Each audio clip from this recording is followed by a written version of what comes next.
Last night. Last night, my friend hurried me out of the house to catch the opening act at a local bar's music night. After a few drinks, I realized my phone was missing. I checked the table we were at, the bar, the bathrooms, but found nothing. I used my friend's phone to call mine. After 2 rings, someone answered with a low, raspy giggle and hung up. They didn't answer again. I gave up and went home, only to find my phone lying on my nightstand where I had left it. Bus driver. As a kid, I was always the last to be picked up by the bus driver for school. One day, while waiting alone, an empty bus pulled up. The driver smiled and told me to get on. Feeling uneasy, I asked where the other kids were.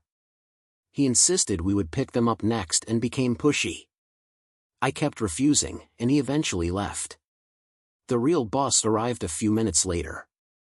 I mentioned it to my parents that night, and they were very worried, making a few phone calls. The lady next door. A few years ago, I rented an apartment from a friend who had recently renovated it. After moving in, I noticed something odd about the lady next door. She was around 45 but looked much older and would stay up all night listening to Christian radio shows and talking loudly. It got so bad I couldn't sleep.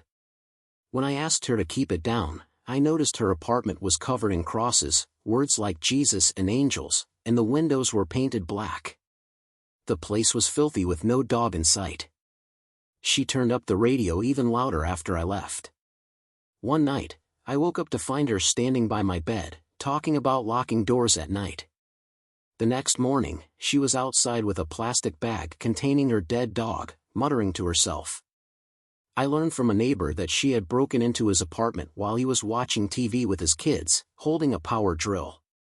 I called the cops, who knew about her violent schizophrenia but couldn't force her out without her consent. After 2 days, she finally went out for cigarettes, and the cops took her away. I never saw her again but still have nightmares. The night shift. I was about 15 minutes from finishing the night shift when a massive crash came from a window.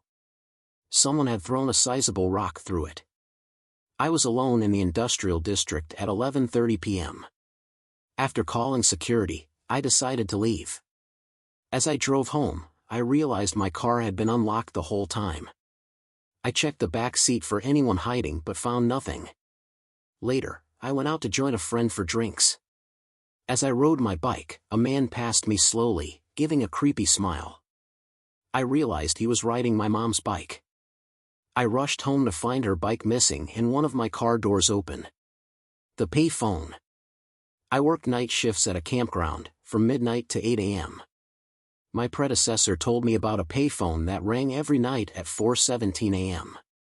He guessed it was an automated test call and never answered it. In mid-August, I started leaving the windows open and heard the phone ring as described. One night, I decided to answer it. I set an alarm for 4:15 and waited. When it rang, I picked up, but there was only silence. This happened every night for a week. In October, I tried again. This time, a rough voice said my full name. Terrified, I hung up, dialed *69, and found the call came from California. I lived in Indiana.